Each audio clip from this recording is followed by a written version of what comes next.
وہی شعر یاد آتا ہے، زندگیاں ختم ہوئی اور قلم ٹوٹ گئے، تیرے اوصاف کا ایک باب بھی پورا نہ ہوا۔ انبیاء کی سیرت یہ سنت الہیہ ہے۔ قرآن انبیاء کا ذکر کرتا ہے، حضرت آدم سے لے کر حضرت عیسیٰ تک تقریباً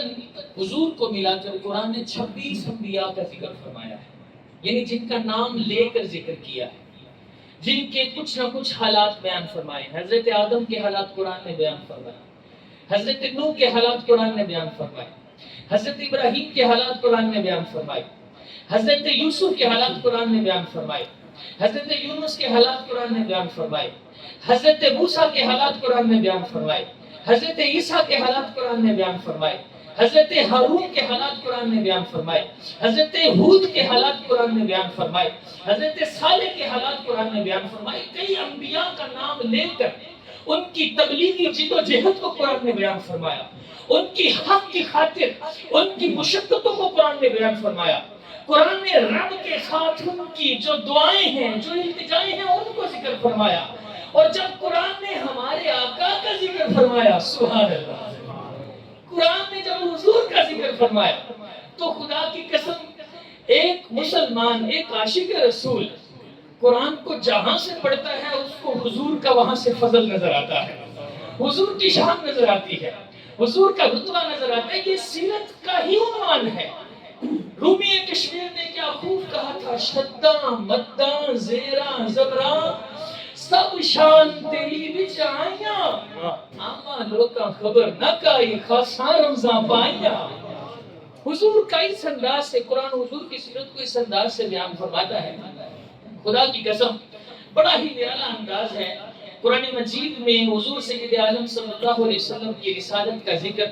حضور کی نبوت کا ذکر، حضور کی شجاعت کا ذکر، حضور کی اطاعت کا ذکر۔ اور پھر میں آپ کو عرض کروں، دیگر انبیاء بھی سارے کے سارے بڑی شان والے ہیں، بڑی عظمتوں والے ہیں، بڑے رتبے والے ہیں، بڑے مقام والے ہیں، لیکن دیگر انبیاء کا جو مختصر ذکر قرآن میں آیا ہے وہ معتبر ہے۔ اس کے علاوہ جو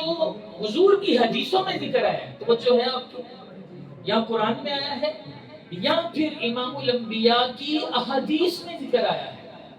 وہ معتبر ہے۔ باقی جو دوسری کتابیں ہیں ان پر ہم اس لیے احتیاط کرتے ہیں، اگر وہ اسلام سے ٹکراتی ہوں گی تو علماء نے یہ مسئلہ بیان کیا ہے، اس کا مطلب یہ ہم کے اندر رد و بدل ہوا ہے۔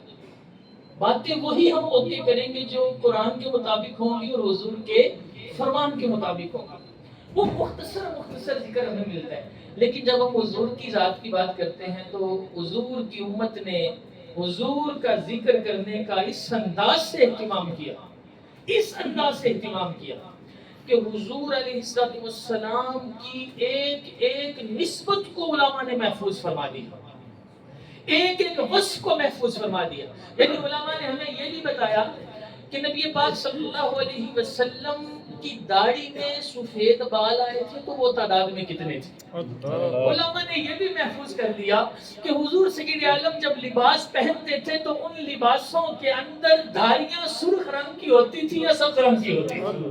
علماء نے یہ بھی محفوظ کر دیا کہ حضور سید عالم صلی اللہ علیہ وسلم جب کسی سے بات کرتے تھے تو ایک مرتبہ کرتے تھے کہ دو مرتبہ کرتے تھے کہ تین مرتبہ کیا کرتے تھے۔ علماء نے حضور کی سیرت کو اس انداز سے بھی محفوظ کر لیا کہ حضور سید عالم صلی اللہ علیہ وسلم کے دانتوں کے اندر وقفہ کتنا لمبے رکھا ہوا تھا۔ علماء نے یہ بھی محفوظ کر لیا کہ حضور سید عالم صلی اللہ علیہ وسلم کی جو قبلی تھی، جو آپ کی چادر مبارک تھی، جو آپ دوش اقدس پر رکھتے تھے، اس کا رنگ کیا تھا، اس کا سائز کیا تھا، اس کی لمبائی کتنی تھی، اس کی چڑھائی کتنی تھی۔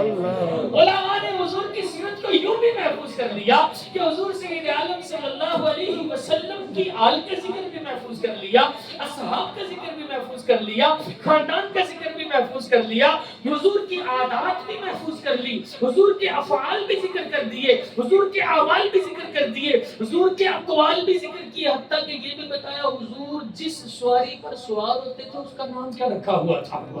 ایک سواری تھی تو اس کا کیا نام تھا، دوسری سواری تھی تو اس کا کیا نام تھا، تیسری سواری تھی تو اس کا کیا نام تھا، چوتھی سواری،